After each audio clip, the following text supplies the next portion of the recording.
My friend and fellow worship musician TK once introduced me as the Line 6 evangelist due to my strong affinity for their product range. I use Line 6 products every single day. I have the Helix, the Helix Storm, the Pod Go, the JTV59 Variax, and a G10 wireless set. I've owned a Pod XT, a Pod X3 Live, and a Variax 700. And yet, despite having owned all this gear, there's one big issue with Line 6 that I need to caution potential buyers about. Technical support. Technical support. The very mention of the phrase conjures up hours wasted on the phone or emails with customer support staff or lengthy trips to far-off service centers that are practically inaccessible. Well, I wasn't playing this up. It's true.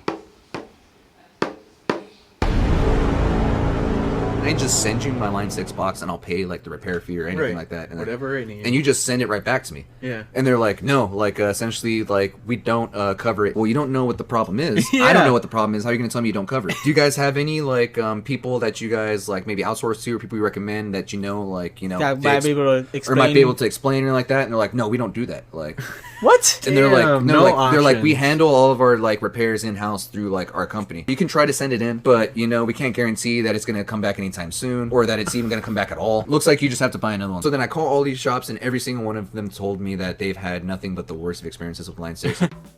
I'm currently parked in a nondescript office building in the middle of nowhere because this is where the Yamaha service center is, and I need to replace two things that I've been wanting to replace for a while but just didn't have the time to do it.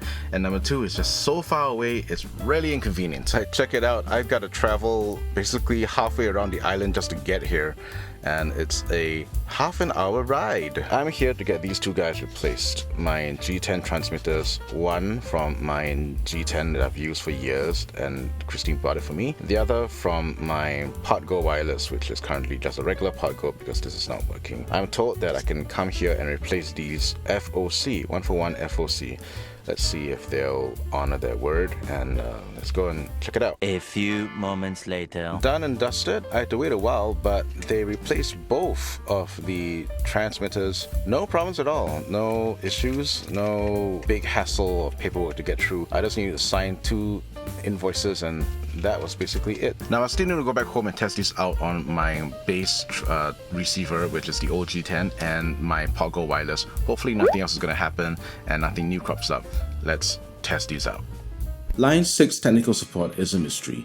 You just saw two very different interactions and outcomes, one overwhelmingly negative and one surprisingly positive. In one case, it seems like the Line 6 support staff wasn't even going to take the inoperable unit back to the shop and diagnose the fault.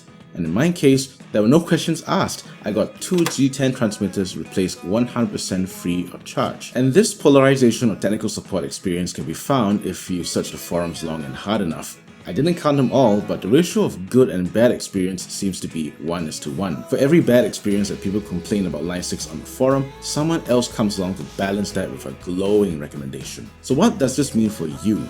I have 3 tips for you to keep in mind as you consider buying a particular Line 6 product. Tip number 1, be aware that heavy contact points will be the first to go. As Line 6 is a huge company selling products at a mass production scale, many of their components are not going to last forever. It's a manufacturing cost-cutting measure, and everyone does it, not just Line 6. In particular, anything that you make regular and heavy contact with, switches, pedals, dials, knobs, expect that something will give way the more you use it. Sometimes Line 6 soft acknowledges that their manufacturing process choices result in a product that breaks down faster. If you're looking at a Helix LT, know that the number 1 technical fault lies in the expression pedal breaking down. And everyone I know who owns an LT has encountered this issue before. The good news? Line 6 replaces it free of charge. For now. The same goes with the G10 transmitter. I suspect that owing to a fire hazard recall in 2020, Line 6 would rather replace the entire transmitter than repair it, which is how I got 2 G10 2 transmitters for free. Tip number 2, determine if the product still has support.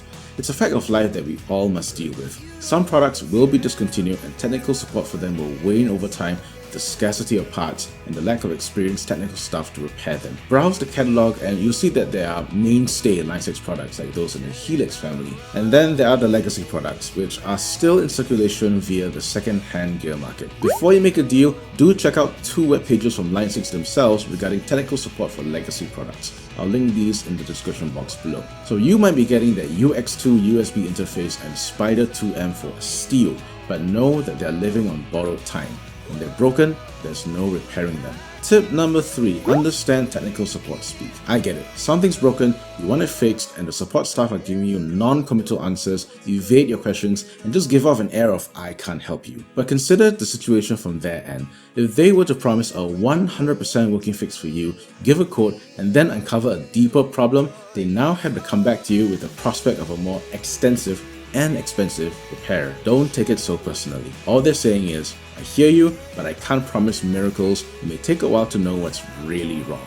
And speaking of personal, if you're finding value in this video, do hit those like, subscribe, and bell icons to let me know that this is helpful and YouTube sends it out to more people. To round off the video, here's what you should do if you're encountering technical problems with your Line 6 gear. You could raise a support ticket and get in contact with a technical support staff, but I found that to be generally less helpful. If you're able to settle the issue through the exchange of emails, great. But if not, we have to escalate this to the service center, which is what I do from the get-go. And that, my dear friends, is where you'll have to make the same pilgrimage to the Changi Service Center located in a light industry park near the expo. It's really far away, but the staff at the service center are friendly, helpful, and will do their utmost to get your gear sorted out. I recommend giving the service center a call, make a quick inquiry if your issue can be solved over the phone, and if not, just head on down. And what about you? What Line 6 technical support stories do you have?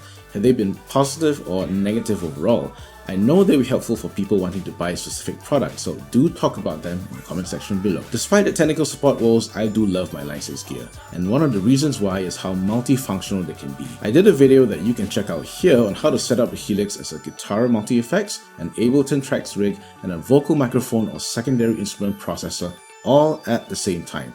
No other modelers I know on the market can do this. I'll see you there. Until next time, I'm Justin, and I'm all about worship guitar.